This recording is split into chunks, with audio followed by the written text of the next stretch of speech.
Hello दोस्तों, हम coaching में आपका स्वागत। बात करेंगे सूचना सहायक को लेके। और सूचना सहायक में ये बात करने वाले हैं कि जो पदों में आपकी जो वृद्धि हो रही है उससे कट ऑफ पे क्या फ़र्क पड़ेगा, सच में होगी या नहीं होगी। और जो इसकी टाइपिंग टेस्ट है उसके बारे में कितने अभ्यर्थी लिए जाएंगे अगर पोस्ट इंक्रीज होती है तो। अब ये कुछ डाउट है, कल एक फ़ोन भी आया था मेरे पास एक भाई का, तो उनका डाउट भी इस पे में क्लियर हो जाएगा। उनकी कट ऑफ के अनुसार उन्होंने बताया था कि मेरा जो टाइपिंग के लिए मुझे टाइपिंग कॉल हो सकती है क्या मेरी, तो वही चर्चा करेंगे। सबकी बता दूंगा मैं। ये अपना टेलीग्राम ग्रुप आपने देख लिया होगा। ओके, तो उसे ज्वाइन कर लेना। और एक व्हाट्सएप ग्रुप है जिसमें आप लोगों के डिस्कशन डाउट है जो आप पूछ सकते हैं, उसमें आप जैसे लोग और भी हैं, तो उसे ज्वाइन कर लेना, लिंक डिस्क्रिप्शन में है। तो व्हाट्सएप ग्रुप को जरूर ज्वाइन करना भाई, आपके लिए फ़ायदेमंद रहेगा। आप उसमें जो है पूछ सकते हैं किसी से भी कोई डाउट है तो, और मैं भी उसमें ऐड हूँ तो मुझसे पूछ सकते हैं। तो यहाँ पे जो है ये मैंने जो कट ऑफ बताई है ये आपको पता हुआ 2700 वैकेंसी थी जो अपनी, उनके आधार पर 3 गुना को बुलाया जाना था। तो ये 3 गुना कट ऑफ के अनुसार इतने क्वेश्चन बुलाए थे। मतलब ये मान के चलिए मोटा मोटी जनरल में 90 क्वेश्चन प्लस जो कर रहे हैं उनके लिए मैंने बताया था कि टाइपिंग स्टार्ट कर दो। तो यहाँ पे अब कल एक भाई का फ़ोन आता है, वो बोलते हैं कि सर पोस्ट इंक्रीज होगा तो क्या इफेक्ट पड़ेगा। पहली बात तो पोस्ट ये भर्ती सीईटी से बाहर है, तो पोस्ट इंक्रीज है जो वो की जा सकती है। तो यहाँ पे जो बात चल रही है वो 450 करीबन चल रही है। आप पहले 600 चल रही थी, 400 600 के बीच अपन मान के चलते हैं कि इतने में कोई भी कितने पद बढ़ सकते हैं, चाहे 450 हो 500 हो, वो आपकी किस्मत है। तो ये कुछ पद हैं, इतने इतने की हम चर्चा कर रहे हैं। तो इतने पद बढ़ते हैं अगर, तो यहाँ पे 2700 से मान लीजिए 400 पद भी बढ़ गए तो 3100 पद हो गए। ओके, 3100 के अनुसार अगर 3 गुना की जो कट ऑफ निकाली जाएगी तो उसमें लगभग 9,500 जो है इतने कैंडिडेट हैं लिए जाएंगे। 9300, 9,500 मान के चलते हैं। 9,500 कैंडिडेट लिए जाएंगे, तो आपको पता है जहाँ 2700 में अगर 3 गुना अभ्यर्थी, 400 के 3 गुना 1200 अभ्यर्थी बढ़ गए।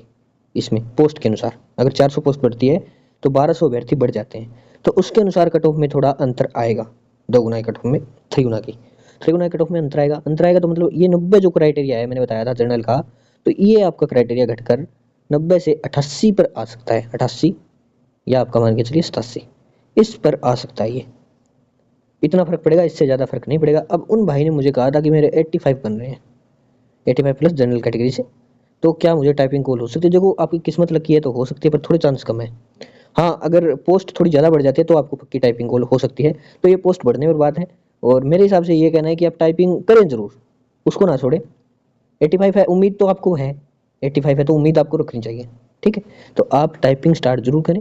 और जिन भी अभ्यर्थियों का थोड़ा बहुत डाउट है वो मुझे पर्सनली कमेंट कर दे, या अपना व्हाट्सएप ग्रुप है ना उसमें उसको ज्वाइन जरूर कर लें, उसमें पूछ लें। उसमें आपके सारे सवालों का जवाब मिल जाता है। ठीक है, तो ये था इसमें। तो आइए, में तो ये कटो मैंने बता रखी है, सभी की है अलग अलग, जिस जिसको पूछना है वो पूछ सकता है। 2 से 3 नंबर कम मैंने, सॉरी क्वेश्चन के अनुसार ये क्वेश्चन यहाँ पे किए हैं कम।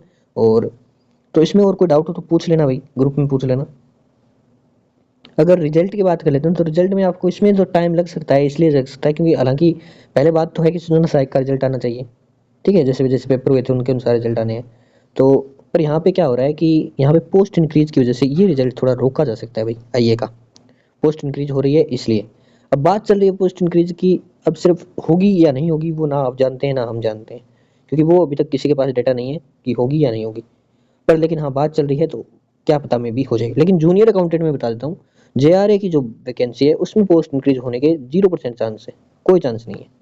ठीक है, तो ये चीज़ तो ध्यान रखना। अगर वो लोग वीडियो देख रहे हैं अकाउंटेंट वाले, कोई यूट्यूब पे सर्च कर रहे हैं, कोई बता रहा होगा कि पोस्ट इंक्रीज हो सकती है, तो थोड़ा बच के रहे यार, मुझे नहीं लगता पोस्ट इंक्रीज होगी। ओके, और रिजल्ट इसका है जो आपको पहले बता देता हूँ, 10 जून से पहले तो किसी का देखने को नहीं मिलेगा आपको रिजल्ट। जो लोग बोल रहे हैं 1-2 दिन में आ जाएगा, चुनाव आयोग, चुनाव आयोग महीना हो गया यार चुनाव आयोग को परमिशन देते हुए, मिली क्या आज तक, नहीं ना। और 4 जून आ गई, टाइम थोड़ी रहा है 4 जून में, आ गई है, 4 जून भी आ जाएंगी। 4 जून को जो आचार संहिता समाप्त होगी ना, उसी के बाद आपका रिजल्ट डिक्लेयर किया जाएगा। ये बात मैं पहले से बोलता आ रहा हूँ, 1 महीने पहले से। ठीक है, 4 जून से पहले रिजल्ट नहीं आएगा। और जो लोग बोल रहे हैं कि 1-2 दिन में आ जाएगा, 1-2 दिन में आ जाएगा, वो ऐसे करके करके करके 1-2 दिन निकाले जाते हैं। मेरे साथ समझ नहीं आ रहा यार, किस आधार पे बोलते हो 1-2 दिन। ठीक है, चुनाव आयोग, चुनाव आयोग, क्या चुनाव आयोग हो गया, 1 महीना हो गया, परमिशन मिलने की कब की मिल जाती। ठीक है, तो ऐसे गुमराह होने से कोई फायदा नहीं है। व्हाट्सएप ग्रुप ज्वाइन कर लो। अगर जिनको वीडियो देखने में भी कोई तकलीफ होती है, दिक्कत नहीं है अपनी, तो व्हाट्सएप ग्रुप में ऐड रहो, वहाँ पे आपको इन्फॉर्मेशन दे दी जाती है। ठीक है, तो एक सब्सक्राइब तो बनता है यार, इतनी चीज़ें बताई है, एक सब्सक्राइब और एक लाइक जरूर करना।